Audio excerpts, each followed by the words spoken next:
देखा तो वो अच्छा खासा बंदा था। अच्छा। हाँ जी।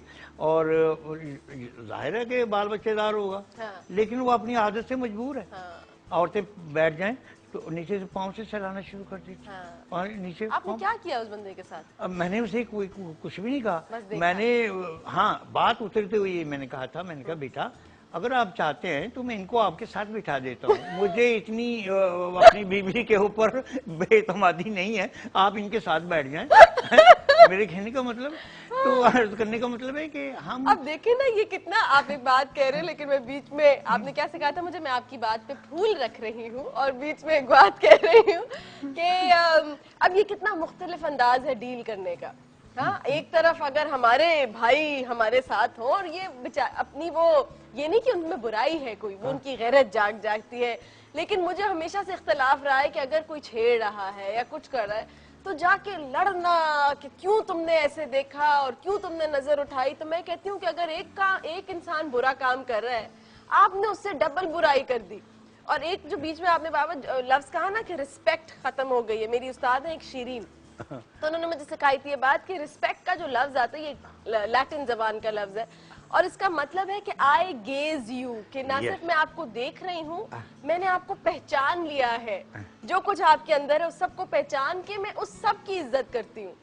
तो मेरा ख्याल हमारे यहाँ जो हमारे भाई होते हैं ना, वो इसीलिए शायद कहते होंगे कि हम देख लें आपको अच्छी तरह, लेकिन वो रिस्पेक्ट फिर मैं कहीं एक घूम ज़माने में जाती है। टैक्सी चलाया करता था लंदन में। अच्छा। तो टैक्सी चलाया करता था तो ज़्यादातर मेरा काम था शाम को मिडनाइट वीकेंड पे पब्स में जाना और वहाँ पे बाबा ये मत कहें आप, ऐसी बातें मत कहें मेरे शो अच्छा, में। अच्छा तो वो पब्स के बाहर टेलीफोन जाना आता था तो ताकि मुझे आप लोगों को इधर उधर मुझे छोड़ कहता सकें। था अच्छा हाँ। मेरा 140 नंबर था टैक्सी का। तो मुझे आता मिस्टर खान 140 नंबर यस फलाने पब में जाके तो उसको फलाने पिक करके अपने उसको लो जाके। हाँ। तो मैं जहाँ भी होता था मैं वहाँ पर चला जाता था। हाँ। पब के बाहर खड़े होके तो मैंने आवाज देना मिस्टर स्टीवन प्लीज टैक्सी। अच्छा वो आ जाना उसने शराब पी हो या यूं करके वो बाहर के आ गया तो उसके लिए मैंने दरवाज़ा खोलना, दरवाज़ा खोल के उसको अंदर बिठाना, उसकी टांग वांग भी अगर वो नहीं रख सकता तो उठा के अंदर रखना, दरवाज़ा बंद करना है जी। तो उसने जो बताना अच्छा मुझे वहाँ ले चलो। हाँ। वहाँ जाके कहता है सॉरी मैंने आपको रॉन्ग बता दिया, मैंने तो कहीं और जाना है। मैंने कहा चलिए आप मुझे वहाँ का पता बता दें। वहाँ गया तो वो कहता है कि मुझे तो घर का नंबर याद नहीं है, तुम देखो कि इस घर के बाहर एक लटक रहा होगा फूलों का गुलदस्ता सा। मतलब पिंजरा सा काला, उसमें गुलाब होंगे लगे हुए। तो उस घर में जाके बेल कर दो। मैंने कहा जी अच्छा जी। कई दफा ऐसा हुआ कि साथ वाले घर में कर दी, कोई और निकला, उसने गालियां वालियां दी तो निकाल के उसको फिर वहां पे जाके तो फिर अब उसको उठाना, बदबू आ रही है उससे, उठा के उसको घर में डालना। तो पैसे मांगे तो कहते हैं गेट लास्ट है ब्लैक पॉकी हैं तो कोई पैसा वैसा नहीं, दवा हो जाए यहाँ से। मैंने कहा थैंक यू सर। वो करके आना था। जब वापस आता हूँ तो गाड़ी में देखा है कि उसने तो एक बहुत बड़ा सा उगला भी किया हुआ है, उल्टी की हुई है, बदबू से गाड़ी भरी हुई है। बेटा तुम यकीन करो कि मैं अपने हाथों से साफ करता था और एक पैसेंजर जिसको मैं मुसलसल उठाता था 3 साल के बाद मेरे हाथों में मुसलमान हो गया। मुझे कहता है कि तुम किस किस्म के इंसान हो, मेरी उल्टी साफ करते हो, मेरी गालियां बर्दाश्त करते हो, मुझे घर पे छोड़ने आते हो और मुझे इस तरह से डील करते हो जैसे मैं एक छोटा सा कमज़ोर बच्चा हूँ। मैंने कहा सर ये दैट्स माय जॉब। मेरा जॉब पैसे के हवाले से भी नहीं है, रूहानियत के हवाले से भी मेरा जॉब है। मैं उसको भी अदा करता हूँ और वो मेरी इस बात के ऊपर मुसलमान हो गया। जैसे मैंने अपनी किताब में लिखा कि पाकिस्तान की टीम जीती तो मैंने बैठा क्लैपिंग की तो मेरे साथ मुझे कहता है यू बास्टर ब्लैक पाकी हैं। तो मैंने कहा सर एक दफ़ा फिर गए, वो मुझे कहता है यू बास्टर ब्लैक पॉकी। मैंने कहा सर ओनली आखिरी टाइम एक दफ़ा फिर गए। मुझे कहता है तुम किस तरीके के बेहया बेगैरत किस्म के इंसान हो, मैं तुमको bastard you know what you meaning of bastard. मैंने कहा जनाब मैं बड़ी अच्छी तरह से जानता हूँ। है जी। मैंने कहा जी ठीक है, हमने आपको 200 वर्ष पाकिस्तान में अपनी हिंदुस्तान पाकिस्तान में बर्दाश्त किया, हमने अपने कुत्तों को नहलाया, आपकी गाड़ियां साफ की, आपकी मेमो के पांव दाबे, हमने आपको यस सर कहा, ये किया वो किया, तो ठीक है। तो हमने तो आपको 200 वर्ष वहां पे बर्दाश्त किया। हमारी टीम ने एक छक्का लगाया और मैंने उसके ऊपर क्लैपिंग की और शोर किया, तो तुमसे हमारा छक्का नहीं बर्दाश्त हो सका। हमने तो 200 वर्ष आपको बर्दाश्त किया। मैंने कहा ये मेरा कार्ड है जी, तो वो अपना तुम अपने पास रखो, लेकिन एक बात है, एक दफा फिर तुम मुझे ब्लैक मास्टर कहो, लास्ट टाइम प्लीज। वो मेरा मुंह देखता है, कहता आई डोंट अंडरस्टैंड, तुम इंसान हो कि क्या हो? मैंने कहा मुझे अच्छा लगता है, तुम मुझे बास्टर पाकी कहते हो, मुझे अच्छा लगता है। कहता है क्यों? माना जानते हो, मैं इंग्लिश में तुमसे ज्यादा जानता हूँ, इस लफ्ज को भी मैं जानता हूँ कि बास्टर किसे कहते हैं, मतलब लेकिन मैं तुमको ये बताना चाहता हूँ कि असल में बास्टर का माना क्या है जो तुम नहीं जानते। हाँ। बास्टर उसको कहते हैं जो एहसान फरामोश हो, जो दूसरों की मोहब्बत को, दूसरों की अनायत को, दूसरों के प्यार को, दूसरे की शफकत को, दूसरे की मेहरबानी को भूल जाए, उससे बड़ा बास्टर कोई नहीं होता। बास्टर के ये माने हैं, बास्टर वो नहीं होता जो हरामुल वलद है, बास्टर वो है जो आपके एहसान को भूल जाता। जानवर तो आपके एहसान को नहीं भूलता। मैं एक गांव में गया, छोटी सी बात, हाँ। एक गांव में गया, समझ गए, तो गांव में गया तो वो बहुत बड़ा उनका था, वो फार्म हाउस था, उन्होंने कुत्ते, मोर, भैंसें, कबूतर बूतर, दुनिया भर की मोर, हर चीजें वहां पे पाली हुई थी। ये भी बहुत पुरानी बात है, बहुत पुरानी। तो वो मुझे कुत्तों के बाड़े में ले गया, बड़े खूंखार कुत्ते वहां पे, और काले सिंजीने बने, वो बड़े बड़े। एक मुझे देख के अंदर दाखिल होकर भौंकना शुरू कर दिया, आसमान सर पे उठा लिया। मैंने कहा ये, कहते हैं ये कुत्ते खूंखार कुत्ते हैं, ये हम बेचते हैं, तो ब्रीडिंग कराते हैं और बेचते हैं, ये बड़े वो लोग रखवाली के लिए लेके जाते हैं, चौकीदार के लिए। मैंने कहा ठीक। उनमें एक पिंजरे के पास गया तो एक कुत्ता मुझे ना देख के भौंका, बल्कि पाँव उठा उठा उठा उठा उठा उठा उठा जंगले की तरफ करने लगा, और ऐसे कर रहा है जैसे थूथनी बाहर निकाल, जैसे मुझे प्यार करो आके। हाँ। मैं क्या, मैंने उसको प्यार दिया। हाँ। प्यार दिया तो मैं उस कुत्ते को पहचान गया। वो उसकी नस्ल से कुत्ता था जो पिल्ला मैं उस कुतिया से उठा के लाया था। वही पिल्ला कुतिया ने जिसको फेंक दिया था, उस पिल्ले को मैंने उठाया, उठा के कुछ रोज रखा। तो मैंने कहा मैं इसकी निगहदाश्त नहीं कर सकता, तो मैंने उस बच्चे को टेलीफोन किया, मेरे पास एक पिल्ला है, इसको तुम पालो।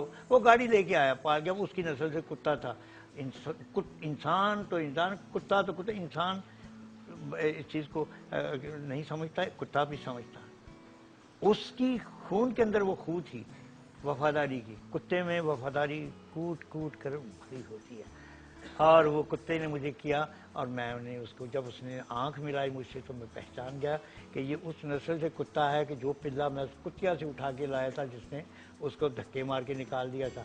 उस कुत्ते का कुछ मकाम और था, उसने कुछ और बनना था। कुतिया की रेंज में वो बात नहीं थी, बाकी पिल्ले थे, वो पिल्ला नहीं था, वो कुछ और था। इसी बात में आपकी बात का जवाब कि मुझे ढकेल ढकेल ढकेल ढकेल के कर कुर के तो उधर फेंक दिया गया। मुझे कोई कबूल ही नहीं करता था, निकाल दिया गया, और निकाल दिया गया। और निकाल के जहाँ मुझे पनाह मिली तो उनके बाबों के दामन में मिली। तो अगर मुझे वो निकालते ना, तो मैं भी आज मैट्रिक किया होता, कोई BA किया होता, कोई क्लर्क होता, 10-12 बच्चे मैंने पैदा किए होते, और मैं इस वक्त मर गया होता है, और कब्र में लिखा होता है नहीं एवी कोई था, एवी कोई या खान था। बढ़िया। और इस बात को कुछ 100 वर्ष गुजर गया होता मुझे फौत अच्छा, फौत हुए में भी, क्योंकि ये भी बड़ी मिस्ट्री है कि बाबा की उम्र कितनी है। कहते हैं बड़ी, मैंने कहा 100 साल, तो कहते हैं वो तो मेरे नाखून की होगी, उससे कहीं ज्यादा है। पर बेटा उम्र माओ साल से, उम्र माओ साल से नहीं है, उम्र माओ साल से नहीं है, उम्र आपके तफक्कुर से, आपकी सोच से, आपके तहम्मुल से, आपके इल्म से है। मजेदार बातें, बहुत कुछ सीखने को मिल रहा है। उम्मीद करती हूँ आपको भी उतना ही मजा आ रहा होगा जितना मुझे आ रहा है ये इंटरव्यू करने में। एक छोटी सी ब्रेक के बाद आपको फिर से ज्वाइन करेंगे बाखबर सवेरा में।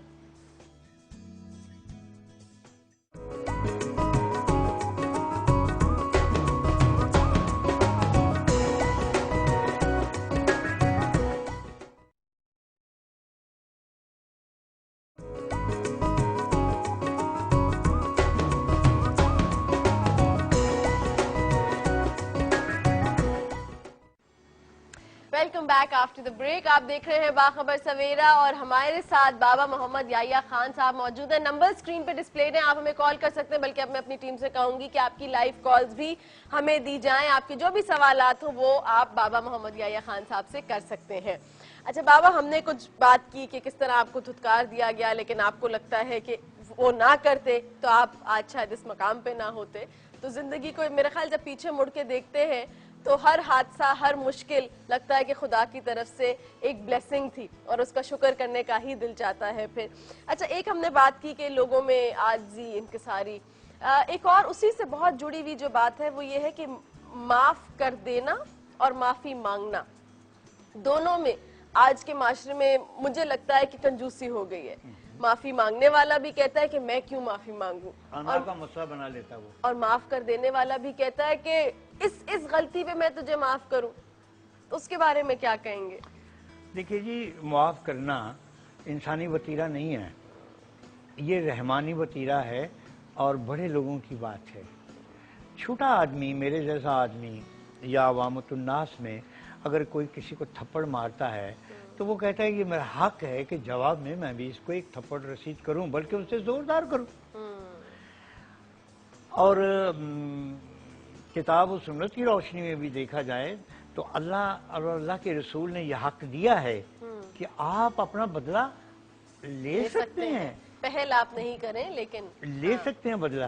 और साथ साथ ये भी कहा गया कि अगर आप माफ कर दें तो अल्लाह बड़ा ही रहीम और करीम है।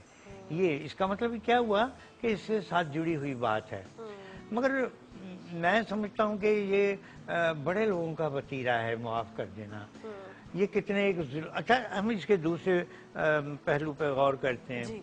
मैं आपका एक बहुत बड़ा नुकसान करता हूँ, दानिस्ता कर देता हूँ, ठीक है, और करने के बाद उसमें आपकी जिंदगी के 10-20 साल भी जाया हो गए, आपकी जवानी भी ज़ाया हो गई, आपकी ख्वाहिशें भी ज़ाया हो गई, 10 साल आपके ज़ाया हो गए। और 10 साल के बाद एक शख्स फिर आपसे वही शख्स कहता है कि तुम मुझे माफ़ कर दो। अब उसका क्या बिगड़ा? उसके सिर्फ 2 लफ्ज़ निकले मुंह से, मुझे माफ़ कर दो जी, ये बात हुई। और आपने कहा कि मैं एक अजीम इंसान हूँ, मेरे अल्लाह ने कहा माफ़ कर दो, आपने कहा कि माफ़ कर दिया, आपने कहा माफ़ कर दिया, मगर आपके 10-20 साल उनका हिसाब कौन देगा? एग्जैक्टली, हिसाब कौन देगा? मेरे पास बड़े केस ऐसे आते हैं। हाँ जी, खामद बीवियों को छूट देते हैं कि मैं तुम्हें कहता हूँ कि तुम अपना मेकअप क्यों नहीं करती, मैं कहता हूँ कि तुम जीन पहनो, मैं कहता हूँ तुम मेरे साथ पार्टीज में चलो, मेरे दोस्तों के साथ फ्रैंकली बात करो, बैठ के खाओ पियो बैठ के उधर। मैं एक ठीक है, मैं एक दरमियाने तबके का एक फर्द हूँ, मगर अल्लाह ने मुझे अब दौलत दी है, मैंने इसलिए तुमसे शादी की कि तुम मुझसे पढ़ी लिखी ज्यादा हो और तुम मेरे साथ कंप्रोमाइज करो, मैं ताकि मैं सोसाइटी में मूव करूँ और माशरे में एक आला मकाम हासिल करूँ। और बीवी जो है वो खामंद के पीछे अगर हो, अच्छी पढ़ी लिखी, और तो इस तरह से, तो अगर तुम बुर्का पहन के जाओगे, अगर तुम हिजाब ओढ़ के जाओगी, सर पर दुपट्टा ओढ़ के जाओगी, तो मेरे तो दोस्त ये कहेंगे किस मौलवियानी से इसने शादी की हुई है, ये तो आगे नहीं तरक्की कर सकता। जो भी इख्तलाफात हैं मियां बीवी के, आपके पास ऐसे बहुत केसेस आते हैं, ठीक है? हाँ। तो मेरे पास ऐसे केसेस आते हैं, तो मैं उनको ये कहता हूँ कि भाई मैं ये नहीं कहता कि आप अपना मुंह ढांपो, मैं ये नहीं कहता कि आप ऐसा हिजाब लो कि जो चलने में, फिरने में, देखने में बुरा लगे लोगों को और आपके लिए मुश्किलात पैदा कर दे। सही। अब बुर्का पहन के आप ड्राइविंग तो नहीं कर सकती।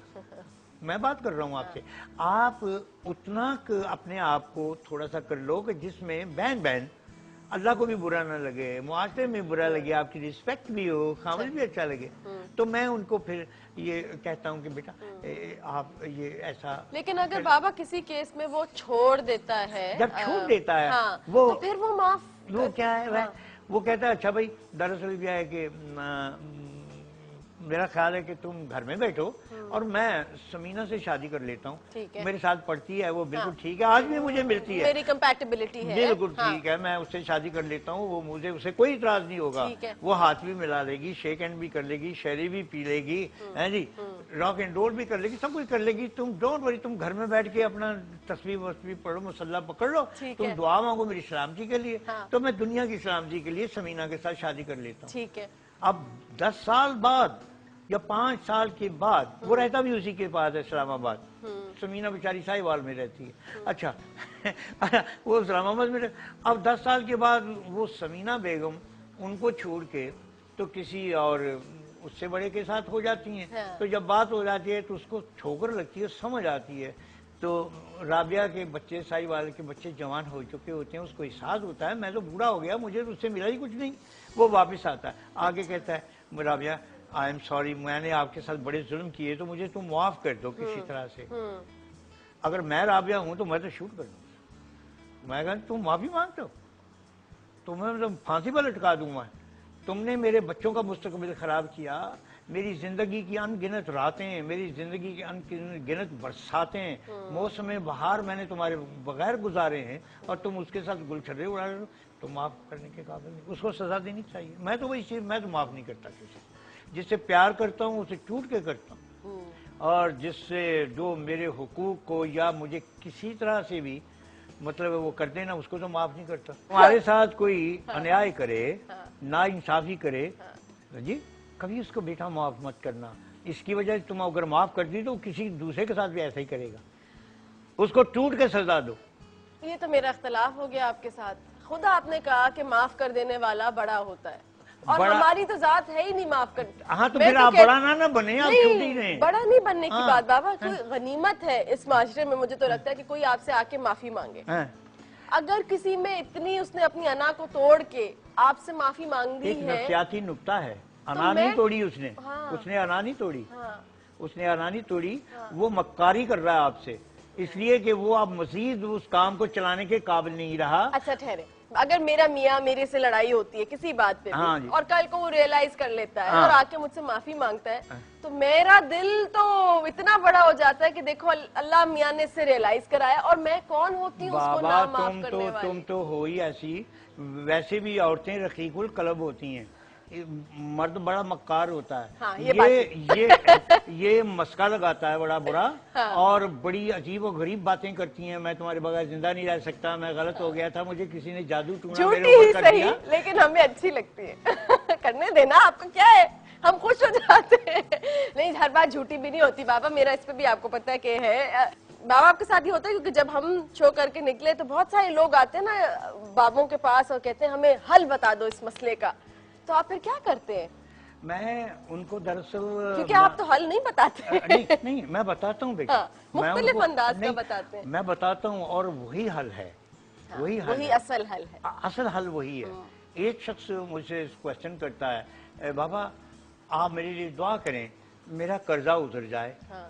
अब मैं सवाल ये पैदा होता है कि उसने मुझसे पूछ के कर्जा लिया था बैंक से। उस वक्त तो उसने बड़ी शानदार गाड़ी निकलवा ली, कर्जा मॉर्गेज के लिए ले लिया, ये क्या मुझसे पूछ के लिया था। हाँ। जब उसने मुझसे नहीं पूछा, तो जब उसके बुरे असरात उस पर जाहिर हुए तो वो मेरे पास आया। तो मैं उसका क्या जवाब दे सकता हूँ सवाल इस चीज के कि बेटा किसी न किसी तरीके से इस कर्जे को उतारो ताकि सूद और न बढ़े, और उसके बाद आप बंद हो जाओ। ऐसे काम नहीं करना। सूद जो है ये इंसान की हड्डियों को खोखला कर देता है, मुआशरे को खोखला कर देता है, और अल्लाह पाक और अल्लाह के रसूल ने इन चीजों से मना फरमाया। आप बैंक से कर्जा ना लें, गाड़ी इस किस्म की ना लें, किसी पठान से वॉशिंग मशीन ना लें। हम तो ऐसा करते हैं, पठानों से वॉशिंग मशीनें बेटियों को जहेज में देने के लिए। बाप फिर दे के सूद, बाप आखिर में खुदकुशी हो जाता है, उसके 4 बच्चे हो जाते हैं, बाप का कर्जा खत्म नहीं होता जो बेटी की जहेज के लिए उसने वॉशिंग मशीन ली होती है, सिलाई मशीन, और दामाद को देने के लिए जो गाड़ी भी ली होती है, गाड़ी नहीं ली होती, मोटरसाइकिल। गाड़ियाँ कहाँ अफोर्ड होती हैं, वो पाकिस्तानी मोटरसाइकिल लेके उसको देते हैं कर्जे के ऊपर, नाम बन जाए थोड़ा। तो ऐसी बातें नहीं करनी चाहिए, अपने वसाइल में रह के बात करो। अच्छा, और अल्लाह से मांगो, अल्लाह से मांगो। बिल्कुल। कल मैं हम भी यही बात कर रहे थे कि इंस्टेंट हम जो कहते हैं ना, फलाने के पास चले जाओ, आपने हमारा शो भी जो देखा होगा आखिर क्यों वाले हफ्ते में, कि उसके पास चले जाओ, उस आमिल के पास चले जाओ, वो आपको झटपट जवाब दे देगा। तो क्या जरूरत है, जब डायरेक्ट कनेक्शन की फैसिलिटी मौजूद है तो हमें क्या जरूरत है कि हम किसी और से इंस्टेंट सोल्यूशन दें? दुआ जरूर करा सकते हैं, जिससे मर्जी जाए। हमारी बदनसीबी है कि हम खुदा को, रसूल को, किताब को, अपने बुजुर्गों को, अपने माँ बाप को पीछे रख के हम इन नाम नेहाद, मैं सबको नहीं कहता, कुछ अच्छे लोग भी चंद दाने इनमें मौजूद होंगे जिनका मैं भी एहतराम करता हूँ, लेकिन वो लोग इंसानियत की खिदमत करते हैं रूहानी तरीके से, किसी से पैसा वैसा नहीं लेते।